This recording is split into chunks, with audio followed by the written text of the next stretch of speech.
about the Internet of Things, which is what encompasses social media. Basically, Matt Burgess from Wired states that the Internet of Things is everything encompassing smartphones, smart TVs, smart homes, iPads or tablets, even smartwatches. So it is important to know that the Internet of Things is in our lives every day through social media because everyone uses laptops and smartphones and things like that. So moving on to my question is that social media has negatively influenced politics by spreading misinformation in their platforms as well as threatening the democratic processes and institutions within the United States. But it has also enhanced communication amongst individuals.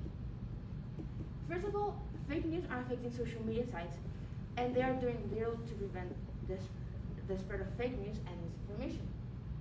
First, we can see Facebook. Aga Hunt from Stanford states that Facebook has done a range of algorithmic and policy changes to their company, but still major fact-checking organizations can find fake news in Facebook sites that have not been flagged by Facebook system. As you can see in the chart, fake news get more engagements than mainstream news. 8.7 million engagements compared to 7.3. This is very dangerous to the public and the users that use these platforms because they're getting more fake news than actual real news. Also, you can see that in the second headline that has the most engagements, 789,000 engagements, states that Hillary Clinton sold weapons to ISIS. As we know, this is not true, but that's the point of showing this. These fake headlines lead to huge misinformation from the public, which later on keeps them misinformed and not knowing what is actually happening. Now, compare Facebook to Twitter. Twitter has actually arranged a complete overhaul of their system, and they're more likely to mark political ads and questionable tweets, as Caroline Brooks from MSU Today states. As you can see, they are constantly putting things such as tweets being disputed, or they're giving you more information about facts.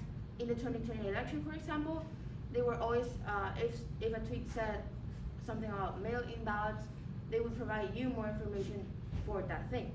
This is important because this keeps the public informed and aware of the situation that is happening, which is an actual misinformation crisis. The public can understand that not everything they read might be true. Now, moving on, the spread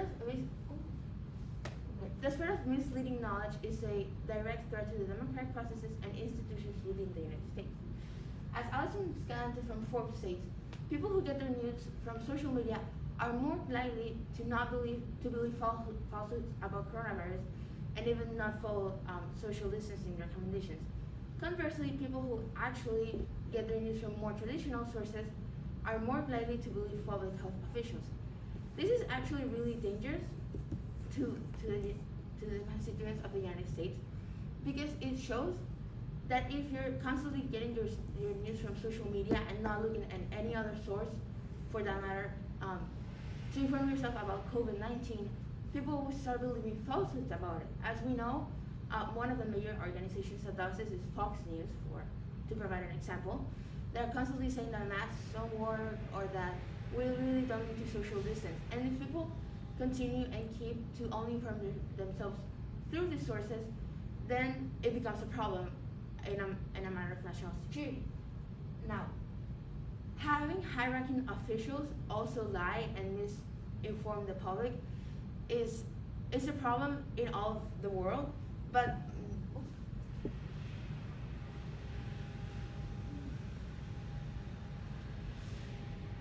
the example that we'll present today is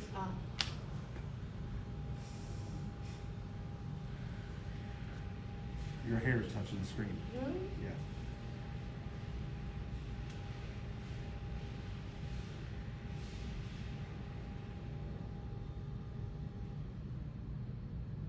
Sorry. Okay. You're fine. The example that I will provide today is President Trump, because as we know, he is the most powerful man in the United States, and he constantly is misinforming the public. If constituents cannot trust their president or believe what their president is saying, then it becomes also a matter of national security. As you can see, referencing what I had said earlier about Twitter, pointing out tweets that may not be totally true, they're making sure you know to get the facts about mail-in ballots, learn about more of security efforts, and even going as far as just straight saying that the tweet may not be true, right? No, moving on. Social media can also be a place in which people connect and create relationships with one another. Staying connected is important, especially in today's world with COVID-19 and all that happening. If someone's in Japan and another person saying, I don't know, Argentina, they can talk and like relate to each other and connect. But social media is no place to get your trustworthy news from. If you're getting your your news from social media, then you should be doing more research about that topic because you can never be sure that what you're seeing in social media is completely true or factual. Now, my proposed solution is that social media platforms have to be taken accountable for their actions. We as users cannot just go on saying, okay, it's fine that Facebook or Twitter are just letting, or Instagram for also, are just letting run rampant lies and falsehoods about important news that keep the public informed. And that people should also conduct their own research on news, so like checking organizations, and it's better to check unbiased organizations so you can get the whole story and not just one side. Thank you. Okay, I do have two questions for you. First up, was there evidence that you gathered that you didn't use, and why didn't you use it? Yes, I actually I found out that on Instagram they basically like target certain things at you, like ads and stuff like that, but I didn't use it because I didn't think it was relevant to my research. And if I had actually included it, it would have taken me to like a whole another body paragraph to explain how social media actually like manipulates psychology and stuff. Okay, and then what advice would you have for other researchers that consider this topic? I would say that they definitely need to not be biased. They should, because it's politics, they should put their party lines like outside of the window and try to get their information from the most unbiased sources they can find, because it's politics, so it's important to just be as unbiased as you can. You're done. You can